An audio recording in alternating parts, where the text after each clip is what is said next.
Alright, here it is. Oh my god, I've been waiting for this deck to come out for a very long time just because it resembles my very first deck that I ever made. Back in the day, it was called Hopeless Dragons.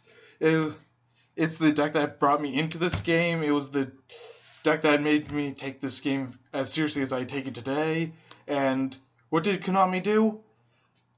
Other than take down both DN and Yugo Pro, but they did something very special for me personally, which was take my original deck and put it in a box and sell it. And I was able to recreate my original Dragon deck, but better and very competitive, where my original wasn't even slightly competitive. But holy crap, I've been waiting for this for the longest time ever, and I cannot wait to show this off to you guys. So here we go, I'm just going to go straight into it.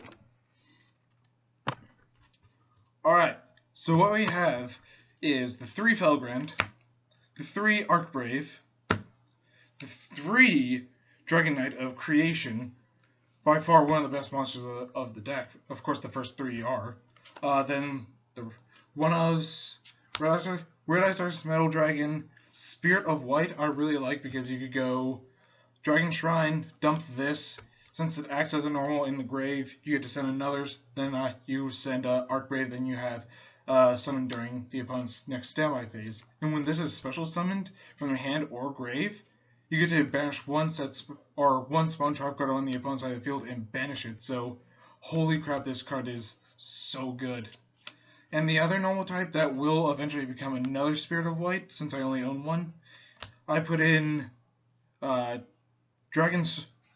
Is that your Dark Storm Dragon? I couldn't read it upside down. Yeah, Dark Storm Dragon, just because in this deck I do run Call the Haunted, and Call the Haunted will be dead most of the time just because it is a rank 8 deck.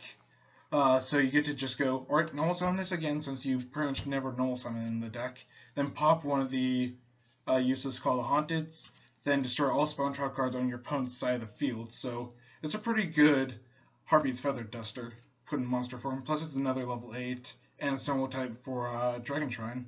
So yeah. Here's one Light and Darkness Dragon, just because it is level 8. You do get to summon it and stop a lot of your opponent's plays, and when it dies, it does blow up your field, but that doesn't really matter when you just summon Felgrand back to the field and banish a monster on the field or in their grave. So you get to negate all their stuff, then banish one of their monsters. So it's a really good combo in the deck.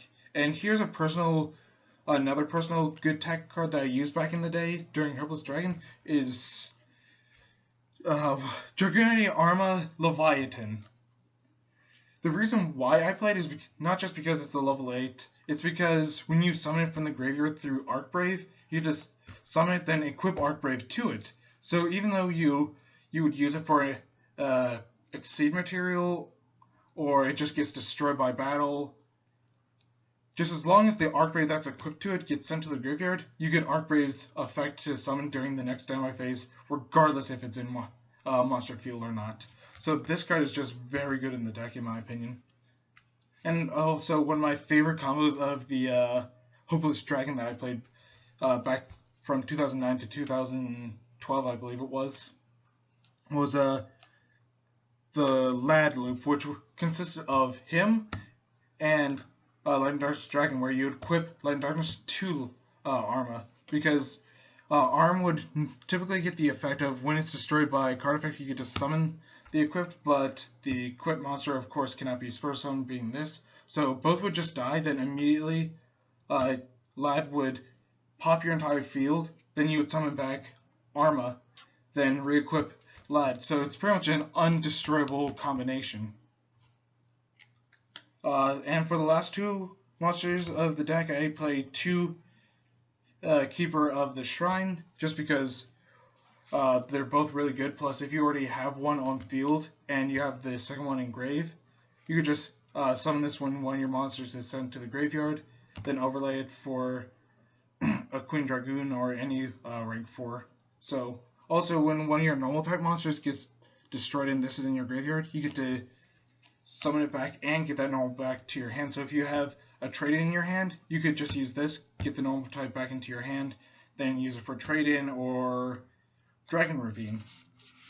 And speaking of which, I play the 2 Dragon Ravine on top of the 3 Dragon Shrine, just because you want to get your monsters into the graveyard as fast as possible. And another reason why I play both is because you do need discard fodder, since majority of your effects will not go off unless they're in the graveyard. So you just go Dragon's Ravine, discard any of your monsters, send them to the graveyard, then summon through this beautiful card called Return of the Dragon Lords that also came out in the structure deck, and holy crap, this card wins games on its own. Whew, this whole deck is just my favorite thing right now. Haven't had this much excitement over dragons since Dragon Rulers were a thing. But anyway, back to the deck profile. This allows you to target one level 7 or 8 dragon type monster in your graveyard and special summon it. And the thing that makes it really good is the fact that it doesn't have any drawbacks to it. So say like you had all 3 of these in your hand and you had 3 targets in your grave. You could play all 3 and summon 3 times to get all 3 of their effects. It's so retarded. And the other best thing is, if one of your dragon type monsters is supposed to be destroyed by battle or by card effect, or not just one, say like your opponent plays Raigeki or Darkhole on your 5 dragon field, you could just banish this, and this would protect all 5. And yes, you can use multiple during the same turn. So say like you had all 3 in your grave, and they go Darkhole, Raigeki, you just banish both, and your monsters still wouldn't be destroyed. So this card, holy crap, just everything about this deck is just so good. Then for the next card is Triple Trade-In, just because draw power, you need discard fodder, and you run a lot of level 8s. And for even more discard fodder and back row removal, I play Twin Twister, because what's better for discard fodder and back row removal? Other than this, I don't really know. Then for the one-of spells, the Raigeki, the Upstart, Holy Crap, Soul Charge, and Terraform to get to the 2 ravines. So that's it for the spells. And for the traps, I play 7 traps. I play Triple Call the Haunted, Triple Oasis of Dragon Souls, and the reason why Dragon Souls for 3 and 3 and not 3 and 2 is because even though this does summon in defense, you would still get the effect off of your monsters for Felgrand or for Arcbrave. So you want as much access to summon from the graveyard as possible. So 3 and 3, the best traps in the game to summon monsters from the graveyard, and final trap being Solemn Warning. 40 cards, and that's it for the main deck, and the extra deck is pretty experimental right now. Like, I have a really good build online. It's just I don't own all the physical cards for the deck quite yet, but this is what I have so far. Number 101, just because rank 4s. Daigusto Emerald for draw power, and since you do run normals, you could detach, if that's right. Yeah, no level requirement. Yeah, you just detach 1 and summon it, so it's also summon fodder. Castel, because Castel is one of the best rank 4s in the game. And for the current rank 8s that I play double Titanic, or what was the full name again? It's been a while. Number 38, Hope Harbinger Dragon Titanic Galaxy. Yeah, I play 2 of those because honestly one of the best rank 8s. I don't have a Galaxy Eyes to summon Dark Matter, but it's in here just until I get that. And for the final rank 8 that I own currently, I'm using number 23, Lancelot, Dark Knight of Underworld. The reason why is because it's a 2000 beater that can attack directly, and if it deals damage to the opponent, you get to target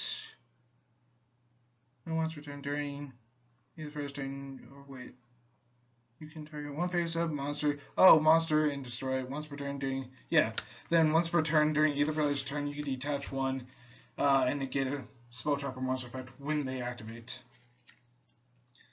Then for the rank 7s, because you do run 2 rank 7s that you will be summoning quite often because of Archbrave's effect, is Red Eyes Flare Metal Dragon. The reason why I play this is because, one, it's the best dragon type rank 7 that I know of, and say like your opponent successfully destroys Flare Metal here, you would then get 2 Archbrave's effects during the next standby phase, since that also doesn't have any drawbacks to it at all.